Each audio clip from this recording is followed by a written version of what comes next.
Alrighty, and welcome back everybody to the channel. Today we'll be going over a couple of solo node attempts in Alliance raids, so hopefully that'll be quite fun to show you all. It's been on my to-do list for quite some time and I just have not been getting around to it, so I definitely have been slacking today on this raid. I haven't really done many attacks. So far it's been 24 hours and we're already almost done here.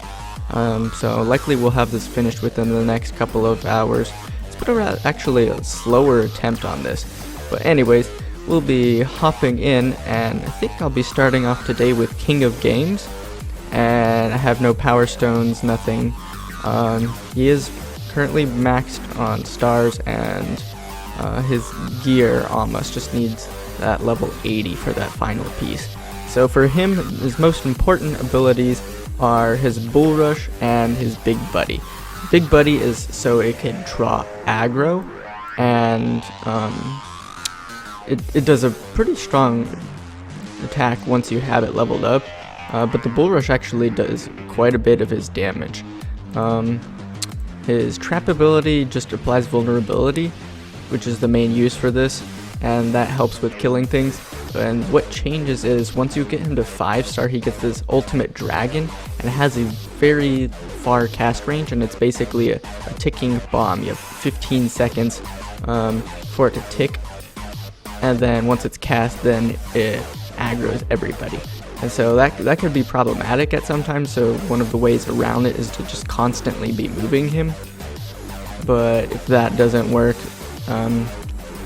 then you just need to be careful with him and how he runs things, and so we'll be showcasing a little bit. So the Bull Rush has a very long attack range as well, in the sense that you could cast it from whenever he's held, and so we'll have to showcase that. So right there, he tried to cast Bull Range, so I'm just going to move closer here and then cast it so they actually do damage as soon as he walks into doing aggro. So the only unfortunate thing about the timing of that is the vulnerability isn't applied until after that fact. And so there's another tricky part. I'm just going to pause here. I said pause. So in this next room, as soon as you walk in, there will be 3 enemies that spawn right at the entrance. And most of the time you could use the dragon to aggro 2 of them.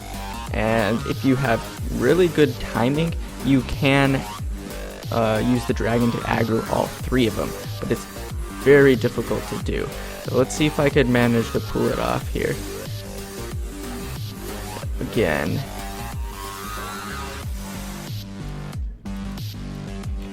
Alright, and it did not work. So we're just gonna move back, up and out of range here, and just, oh, what the heck, I got teleported in. So I was hoping that sometimes I could just stand out of the map there, and you could dodge all of these enemies doing that. So I did manage to draw 2 of them. The other method, now let me go back here. The other method of doing that is you hop in like normal without trying to edge out of it, and then you summon the dragon farther away, and what they'll do is they'll aggro away from it. It'll turn the Orc Rider so he shoots away from it, and then he'll come back, the dragon will, and then they'll have to run back after him. But the dragon tethering on you will help prevent it from taking a lot of damage, and you could use that in pretty much any map you try to solo with King of Games. Say your alliance has already cleared it. And so there it's ticking the summons, so I'm just going to summon this up there and just wait. And so once those dragons aggro, that's another thing you could use. The trap dragons, they will summon, but they disappear before most enemies can finish their aggro rotation, and so you could use it to bait exactly how I did. So they'll charge up their attacks, but it won't actually cast.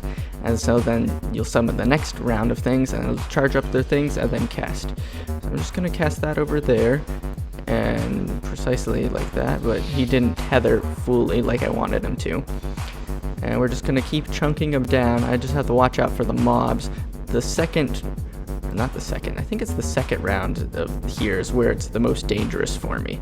So I'm gonna be pulling back for that and just waiting for, oh yeah, see, he already aggroed there. So I'm just gonna pull back out of range so my dragon can finish him off, because that's the most dangerous enemy to me right there, because it's an explosion AoE radius enemy.